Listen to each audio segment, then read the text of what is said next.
नमस्कार विद्यार्थी आणि पालक मित्रांनो, मी अंकुश पाटील श्री छत्रपती अकॅडमी पुणेमध्ये आपलं मनपूर्वक स्वागत करतो। आजच्या व्हिडिओचा विषय आहे, बऱ्याचशा विद्यार्थी आणि पालकांकडून विचारण्यात येते आहे की महाराष्ट्रामध्ये MBBS केल्यानंतर किती वर्षाचा सर्व्हिस बॉन्ड विद्यार्थ्यांना साइन करावं लागतं किंवा MBBS केल्यानंतर महाराष्ट्रामध्ये शासनाला किती वर्ष सर्व्हिस द्यावी लागते याविषयीची विचारणा बऱ्याचशा विद्यार्थी आणि पालकांकडून होताना दिसते आहे। त्याविषयी डिटेल इन्फॉर्मेशन आपण आजच्या व्हिडिओमध्ये पाहणार आहोत।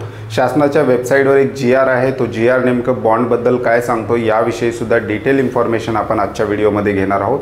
त्यामुळे चॅनलवर नवीन असाल तर अशाच माहितीपूर्ण व्हिडिओसाठी श्री छत्रपती अकॅडमी पुणेच्या YouTube चॅनलला सबस्क्राइब करा। त्याचबरोबर नीट 2024ची परीक्षा दिलेल्या विद्यार्थ्यांसाठी श्री छत्रपती अकॅडमी पुणे मार्फत पेड काउन्सिलिंग सर्व्हिसला सुद्धा मी सुरुवात केलेली आहे। डिस्क्रिप्शन बॉक्समध्ये आमचे कॉन्टॅक्ट नंबर त्याचबरोबर आमचा ॲड्रेस दिलेला आहे। कॉन्टॅक्ट नंबरवर सकाळी 10 ते सायंकाळी 5 वाजेपर्यंत तुम्ही कॉल किंवा मेसेज करून तुम्ही आमच्या पेड काउन्सिलिंग सर्व्हिसविषयी अधिक माहिती घेऊ शकता। आजच्या व्हिडिओला आपण सुरुवात करूयात। व्हिडिओचा विषय आहे service bond after MBBS in Maharashtra. म्हणजेच एखाद्या विद्यार्थ्याचं महाराष्ट्र राज्यातील एखाद्या कॉलेजमधून MBBS झालं तर त्याला शासनाला किती वर्ष सर्व्हिस द्यावी लागते, तो बॉन्ड कशा प्रकारे आहे आणि त्या बॉन्डचे नियम काय आहेत, त्याचबरोबर सर्व्हिस पिरियडमध्ये विद्यार्थ्यांना शासनाकडून किती पेमेंट दिलं जातं याविषयी डिटेल इन्फॉर्मेशन आजच्या व्हिडिओमध्ये आपण पाहणार आहोत। विद्यार्थी मित्रांनो, directorate of medical education and research म्हणजेच DMERच्या वेबसाईटवर आपल्याला एक GR सापडतो। 13 जून 2022चा तो GR आहे। या GRच्या माहितीच्या आधारे आपण आजचा व्हिडिओ बनवत आहोत। हा शेवटचा GR आहे जो आपल्याला बॉन्ड संदर्भात माहिती देणारा GR आपल्याला DMERच्या वेबसाईटवर सापडतो। हा GR सुद्धा विद्यार्थी पाहू शकता। डिस्क्रिप्शन बॉक्समध्ये आमच्या वेबसाईटची लिंक दिलेली आहे, त्या लिंकवर क्लिक करून तुम्ही हा GR सुद्धा त्या ठिकाणी पाहू शकता। महाराष्ट्र राज्याचा विचार केला तर महाराष्ट्र राज्यामध्ये 2 प्रकारचे कॉलेजेस असलेले आपल्याला पाहायला मिळतात। म्हणजे जे महाराष्ट्र CET सेलच्या वेबसाईटवरून ज्यांची प्रवेश प्रक्रिया होते त्या संदर्भात आपण बोलतोय। महाराष्ट्रातले गव्हर्नमेंट कॉलेज, त्याचबरोबर महाराष्ट्रातले प्रायव्हेट कॉलेज किंवा त्याला आपण सेमी गव्हर्नमेंट कॉलेजेस सुद्धा म्हणत असतो, असे 2 प्रकारचे कॉलेज सध्या महाराष्ट्र राज्यामध्ये CET सेलच्या वेबसाईटवरून त्याच्या प्रवेश प्रक्रिया होत असतात। गव्हर्नमेंट कॉलेजमध्ये काय काय समाविष्ट आहे, महाराष्ट्रातील सगळे फुल्ली गव्हर्नमेंट कॉलेज, त्याचबरोबर गव्हर्नमेंट ॲडेड कॉलेज, त्याचबरोबर मुंबई रिजनमध्ये महानगरपालिकेचे जे कॉलेजेस आहेत त्यांना सुद्धा गव्हर्नमेंटचं स्टेटस देण्यात आलेलं आहे, हे संपूर्ण कॉलेज। आणि दुसऱ्या बाजूला प्रायव्हेट किंवा सेमी गव्हर्नमेंट कॉलेजेस। तर हे बॉन्ड कशासाठी असतात, विद्यार्थ्यांना MBBS झाल्यानंतर सर्व्हिस का द्यावी लागते याची सुद्धा माहिती GRमध्ये दिलेली आहे। तर शासनाच्या म्हणण्यानुसार अत्यल्प शुल्कामध्ये विद्यार्थ्यांचं शिक्षण गव्हर्नमेंट ॲडेड आणि कॉर्पोरेशनच्या कॉलेजेसमध्ये होतं। त्याचबरोबर प्रायव्हेट किंवा सेमी गव्हर्नमेंट कॉलेजला सुद्धा रिझर्व कॅटेगरीच्या विद्यार्थ्यांना शासन स्कॉलरशिप मार्फत शासन काही रक्कम विद्यार्थ्यांची भरत असते आणि विद्यार्थ्यांचं शिक्षण कमीत कमी खर्चात व्हावं यासाठी शासनाचा प्रयत्न असतो। आणि हे स्कॉलरशिप स्वरूपात असतील किंवा गव्हर्नमेंट ॲडेड किंवा कॉर्पोरेशनचे कॉलेजेस असतील, याची जी अत्यल्प फीस आहे किंवा कमी फीस ज्याला आपण म्हणतो, ही फीस शासन कुठून भरत असते तर जनतेच्या कराच्या रकमेतून ही फीस विद्यार्थ्यांची भरली जाते आणि त्याचीच परतफेड म्हणून जनतेला हे जे काही डॉक्टर्स बनतील नंतर त्यासाठी यांना सेवा द्यावी लागते। 1 वर्षाची सेवा महाराष्ट्र राज्यामध्ये आहे, तशा प्रकारची नोंदसुद्धा तुम्हाला त्या GRमध्ये सापडेल। 1 वर्षाची सेवा त्यांना द्यावी लागते, कारण हा संपूर्ण खर्च शासन जनतेच्या कराच्या पैशातून करत असतं, टॅक्सच्या पैशातून करत असतं।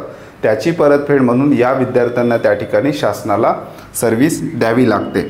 तर कुठे कुठे सर्व्हिस द्यावी लागते विद्यार्थ्यांना, गव्हर्नमेंट सर्व्हिस असेल म्हणजेच शासनाच्या वेगवेगळ्या डिपार्टमेंटमध्ये असेल, महानगरपालिकेत असतील किंवा नगरपालिका असेल, त्याचबरोबर डिफेन्स संरक्षण दलात सुद्धा तुम्हाला 1 वर्षाची सर्व्हिस त्या ठिकाणी द्यावी लागू शकते। आता याच्या अगोदर बॉन्ड ब्रेकचे रूल काय आहेत, म्हणजे विद्यार्थ्यांना बॉन्ड ब्रेक करता येतो का, 1 वर्षाची सर्व्हिस न घेता दुसरा काही पर्याय शोधता येऊ शकतो का, या संदर्भातले काय रूल आहेत ते सुद्धा आपण पाहूयात। बॉन्ड ब्रेक 2008 पर्यंत असा रूल होता की एखाद्या विद्यार्थ्याला ही 1 वर्षाची सर्व्हिस सोडायची असेल तर तो 5 लाख रुपये पॅनल्टी भरून ती सर्व्हिस सोडू शकत होता। 2009 पर्यंत त्याला 10 लाखापर्यंत पॅनल्टी वाढवण्यात आलेली होती। पण कोविड नंतर जसं महाराष्ट्र राज्यामध्ये डॉक्टरांची कमी जाणू लागली, शासनालाही मोठ्या पातळीवर डॉक्टरांची गरज होती, त्यामुळे कोविड महामारीमध्ये जशी डॉक्टरांची गरज शासनाने ओळखली तशी ही पॅनल्टीची रक्कम काढून टाकण्यात आलेली आहे आणि विद्यार्थ्यांना 1 वर्षाची कंपल्सरी सर्व्हिस द्यावीच लागणार आहे। बॉन्ड ब्रेकसाठी असं कुठलाही पळवाट विद्यार्थ्यांना या ठिकाणी नाही. कंपल्सरी सर्व्हिस विद्यार्थ्यांना त्या ठिकाणी द्यावी लागणार आहे. कुठलाही विद्यार्थी बॉन्ड ब्रेक त्या ठिकाणी करू शकणार नाही. कंपल्सरी विद्यार्थ्यांना सर्व्हिस द्यावी लागेल असं त्या GR मध्ये सुद्धा सांगण्यात आलेलं आहे. आता दुसऱ्या बाजूला प्रायव्हेट किंवा सेमी गव्हर्नमेंट कॉलेजेसमध्ये MBBS करणाऱ्या विद्यार्थ्यांचं काय, तर प्रायव्हेट किंवा सेमी गव्हर्नमेंट कॉलेजेसला सुद्धा विद्यार्थ्यांना सर्व्हिस आहे महाराष्ट्रामध्ये. महाराष्ट्र राज्यातील जे विद्यार्थी आहेत त्यांना इकडे सुद्धा 1 वर्षाचा सर्व्हिस बॉन्ड ॲडमिशनच्या वेळेस करून घेतला जातो. याचं कारण काय, तर जे विद्यार्थी रिझर्व्ह कॅटेगरीमध्ये आहेत, अशा विद्यार्थ्यांना शासन स्कॉलरशिपच्या मार्फत काही ना काही रक्कम विद्यार्थ्यांना त्या ठिकाणी देत असते आणि त्यांना स्कॉलरशिपचे पर्सेंटेज ठरलेले आहेत. विद्यार्थ्यांना स्कॉलरशिप शासनाकडून मिळते आहे. विद्यार्थी काही फीस भरतात आणि काही फीस शासन त्यांची भरत असल्यामुळं त्या रकमेची परतफेड म्हणजे स्कॉलरशिपच्या रकमेची परतफेड म्हणून सेमी गव्हर्नमेंट कॉलेजेसमध्ये रिझर्व्ह कॅटेगरीचे जे विद्यार्थी आहेत यांना 1 वर्षाचा सर्व्हिस बॉन्ड त्या ठिकाणी द्यावा लागतो. जे ओपन कॅटेगरीचे विद्यार्थी आहेत, जे प्रायव्हेट किंवा सेमी गव्हर्नमेंट कॉलेजेसची पूर्ण फीस भरतात त्यांना मात्र सर्व्हिसमधून सूट आहे. परंतु जे कॅटेगरीचे विद्यार्थी आहेत, वेगवेगळ्या कॅटेगरी महाराष्ट्र राज्यामध्ये जेवढ्या आहेत आणि स्कॉलरशिपचं बेनिफिट विद्यार्थी त्या ठिकाणी घेत असतील तर त्यांना ती सर्व्हिस विद्यार्थ्यांना द्यावी लागते. आता 1 वर्षाची जी शासनाची सर्व्हिस आहे ही सर्व्हिस शासन फुकटात करून घेत असतं का किंवा त्या संदर्भात फ्रीमध्ये विद्यार्थ्यांना सर्व्हिस द्यावी लागते का, तर या संदर्भात सुद्धा आपल्याला काही डॉक्युमेंट सापडत आहेत की तुम्ही सर्व्हिस देत असताना तुम्हाला किती पेमेंट त्या ठिकाणी शासनाकडून दिलं जातं. ट्रायबल किंवा हिली एरियामध्ये जर तुमची सर्व्हिस लावली, म्हणजेच विशेषतः आदिवासी भागात किंवा डोंगरी भागात किंवा ग्रामीण भाग आपण म्हणू शकतो, याला अतिदुर्गम भागसुद्धा म्हणू शकतो, या ठिकाणी जर शासनाने तुम्हाला सर्व्हिससाठी पाठवलं तर त्या ठिकाणी तुम्हाला 80,000पर्यंत पेमेंट मिळत असतं. आणि बाकी एनी अदर एरिया म्हणजे सिटी एरिया, तालुका प्लेस, महानगरपालिका, नगरपालिका क्षेत्रामध्ये जर तुम्हाला सर्व्हिस लावली तर त्या ठिकाणी 75,000पर्यंत पेमेंट शासनामार्फत विद्यार्थ्यांना दिलं जातं.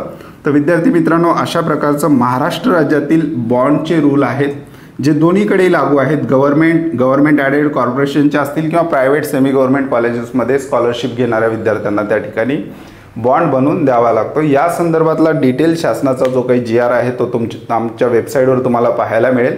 डिस्क्रिप्शन बॉक्समध्ये आमच्या वेबसाईटची लिंक दिलेली आहे. त्या लिंकवर क्लिक करून तुम्ही तो GR पाहू शकता.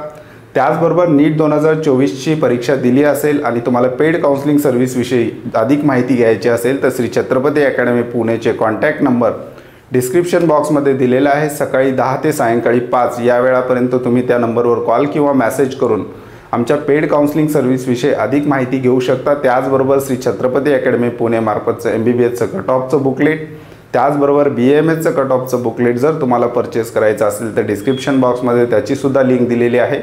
त्याचबरोबर अशाच प्रकारचे महत्त्वपूर्ण अपडेट्स तुम्हाला तुमच्या व्हॉट्सअपवर हवे असतील तर डिस्क्रिप्शन बॉक्समध्ये आमच्या व्हॉट्सअप चॅनलची लिंक दिलेली आहे. त्याचबरोबर तुम्ही टेलिग्राम वापरत असाल तर टेलिग्राम चॅनलची सुद्धा लिंक दिलेली आहे. त्या दोन्ही लिंकपैकी कुठल्याही एका लिंकवर क्लिक करून श्री छत्रपती अकॅडमी पुणेशी तुम्ही स्वतःला जोडून घेऊ शकता. तुर्तास आजच्या व्हिडिओमध्ये आपण इथेच थांबतोय. पुन्हा भेटूयात आणखी एका नव्या आणि माहितीपूर्ण व्हिडिओमध्ये. धन्यवाद.